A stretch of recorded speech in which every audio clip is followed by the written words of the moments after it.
Gold and silver both track below their 50-day moving averages, and will November be a month to remember for precious metals? Craig Hemke from the TF Metals Report chimes in on these topics and more on this week's edition of Metal Money. I'm your host, Patrick Vieira.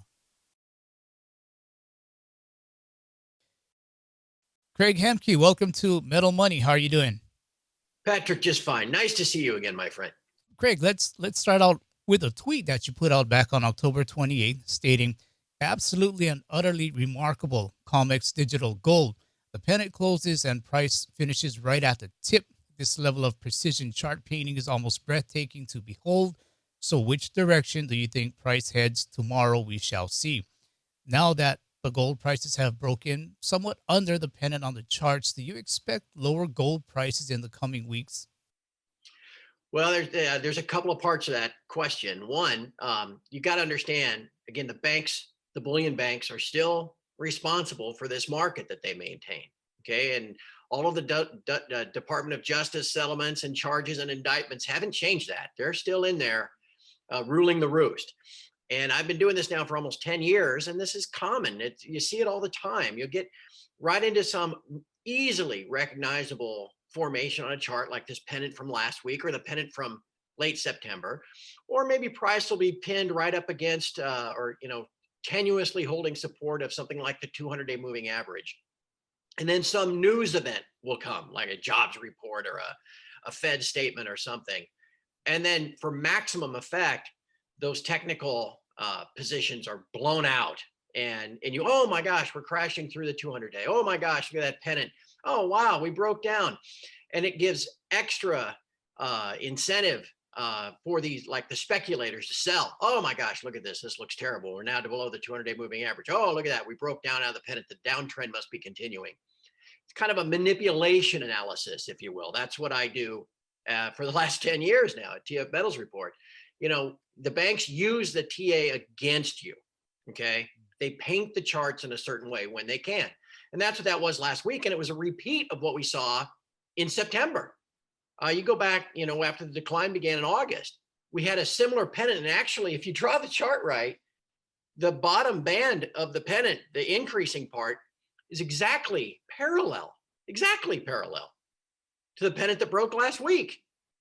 And it was smashed in spectacular fashion on September the, whatever it was, 23rd, 24th. Now, you mentioned, will we go to lower lows? I've been expecting this to happen. Been warning people for the last couple of weeks this was likely to happen, but I don't think we'll make lower lows. So far, so good, versus 1850 in late September. And the reason for that is when the pennant was broken in September, it had the added psychological and technical impact of also breaking the 50-day moving average. And so on that one day, that Monday, 6 weeks ago, not only was price smashed down through the pennant, which started the selling, once we took out the 50-day, then you get the automated selling, and gold ended up down like $100 in 3 days. Silver was down $3 or $4 in 3 days. We're already below the 50-day when this happened. And so you don't have that same flush of momentum.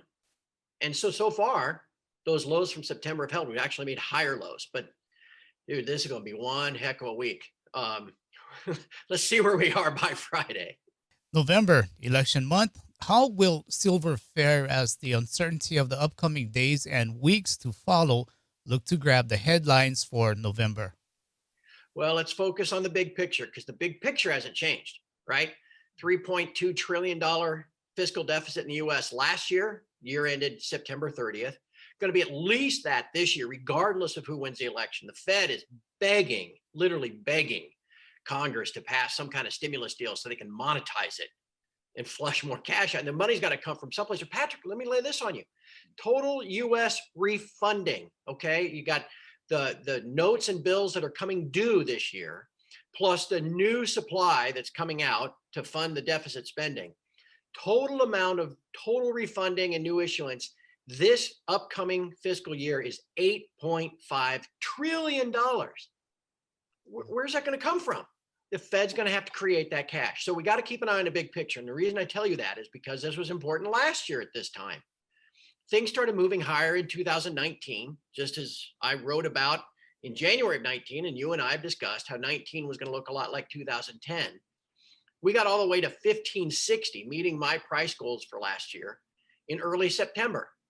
And then we went sideways and consolidated, as always happens in a bull market, for about 90 days. Got to the middle of December, like I said, 90 to 100 days later, that downtrend was broken. We finished the year at 1520, setting the stage for this year. Okay, so what happened this year?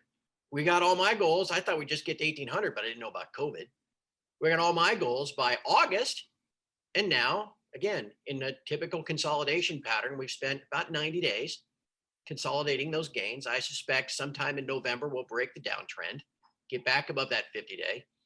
Probably my target for the end of the year doesn't start with a 2, but maybe somewhere between 1950, 1980, something like that. And that'll set the stage for next year, because that big picture that I mentioned at the beginning of this answer remains the same. In fact, it's actually getting better for us. Speaking of 90 days, I looked at the monthly chart for gold all the way back to 2000, and there wasn't a consecutive 3-month correction during a gold bull market.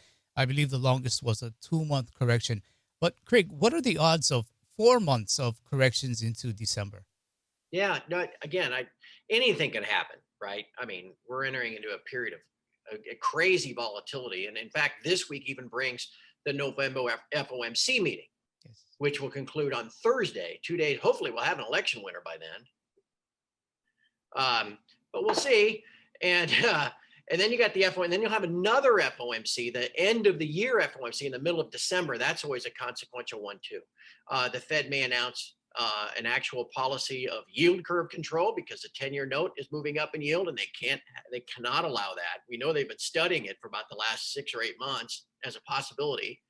Who knows what the Fed's going to have in store for us? But you're right. I would think this period of consolidation will soon end, because any uptrend doesn't go to infinity, and unless you got a stock that's going bankrupt, every downtrend doesn't go to zero. Eventually, they're broken. And the momentum turns, and you start moving to the upside again, because all the technicals move in your favor again. And I suspect that's what's going to happen. Like I said, we didn't make it all the way back last year to the summer highs. We got within about maybe $50 or $60 by the time we closed on New Year's Eve. And I don't think we'll make it all the way back to 2080 this year. But boy, oh boy, Patrick, once we take out those August highs, maybe sometime in the first quarter of next year, it's going to be, that'll be notable. And noteworthy, because that'll get a lot of people's attention. You mentioned FOMC coming up. Are you expecting any significant change, or just kind of holding pattern until sometime next year? I suspect you'll get maybe some verbiage changes, maybe a little bit of a hint of where they're headed. Look, there were all kinds of trial balloons back in the summertime of where the Fed was going to be taking their monetary policy. And it was a 2-pronged thing. It was, one, changing the inflation target stuff, where the Fed was going to come out and say, look, we're going to go past 2%. We're okay with that. We're not going to raise rates even if we get to 2%. Okay, trying to make it completely clear that there were not going to be any rate hikes until 2023 at the earliest. Okay, well, that's exactly what happened when Powell announced that at the virtual Jackson Hole meeting. Okay. The second prong of every single news release, opinion article, trial balloon that was floated back in July and August was a mention of yield curve control, an actual formalized program where the Fed says, we are not going to allow the 10-year note to yield above, 1%. And we'll do this by anytime it gets to 1%, we will buy bond futures, we'll buy bonds, or just knowing that they will, we'll kind of front run that and kind of put a put on rates, if you will. Okay. Now they've admitted, they've studied, the Fed has done this before. They've studied when they did this in the past, from 42 to 51 as a way of managing the extreme debt to GDP ratios coming out of World War II. This is exactly what the Fed did, an attempt to inflate away the debt with sharply negative real interest rates. This is where they're headed again. Because they've told us this is where but they just haven't put that policy formally in place yet. You may start to get hints of it this month, this week. Probably more likely you're going to get hints of that at the final Fed meeting of the year in the middle part of December. Look for that. Both gold and silver are, at the time of this interview, trading below their 50-day moving averages. Has the bullish sentiment for precious metals faded? Does anything short term look to derail the precious metals bull market? Back in that Monday in September when the first pennant was smashed and they took out the 50-day, and that trading signal led to a lot of pre-programmed automated selling, where hedge fund computers see that signal and then sell. And a lot of times when you're below that 50-day, rallies are sold. You want dips to be bought, right? And you want rallies to be bought. Instead, it's like every rally gets sold off as long as you're below that 50-day. We got up to the 50-day 2 weeks ago, and price was capped pretty hard, again, with obvious footprints from the banks doing it. And we remain below it. But again, it's like anything else. Again, you don't go to infinity and you don't go to zero. And so eventually, the current downtrend that stretches back to August 6th will break, and we'll move above that. And then we'll move toward the 50-day, which I don't know. I kept trying to remember where it is this morning, in 1925-ish, 1930, something like that. And we'll get back above there, and we'll hold above there. The banks won't be able to do much about it. They're just trying to get as many shorts covered while they can. And then you'll be back above the 50-day, and you'll get buy the dip mentality again. And again, we'll rally into year end. I suspect that trend line will break, and that 50-day will get back above the 50 days sometime here in November. Craig Hemke from TF Metals Report, we thank you for the time you've given us, and enjoy your time at that rumored beach that you're at. Yeah. Hey, and look, everybody around the world, please maybe say a little prayer for the U.S. this week that we all get through what's going to be a crazy time. Yep. Thank you, Patrick. All right. Amen to that. Thank you again, Craig. Appreciate it. My pleasure. There you go. The safe haven assets of gold and silver look to shine in a time of both uncertainty and opportunity. As always, please let us know what you think in the comments section below, and remember to keep it liquid, keep it real. Thanks for watching, and I'll see you on the next episode of Metal Money.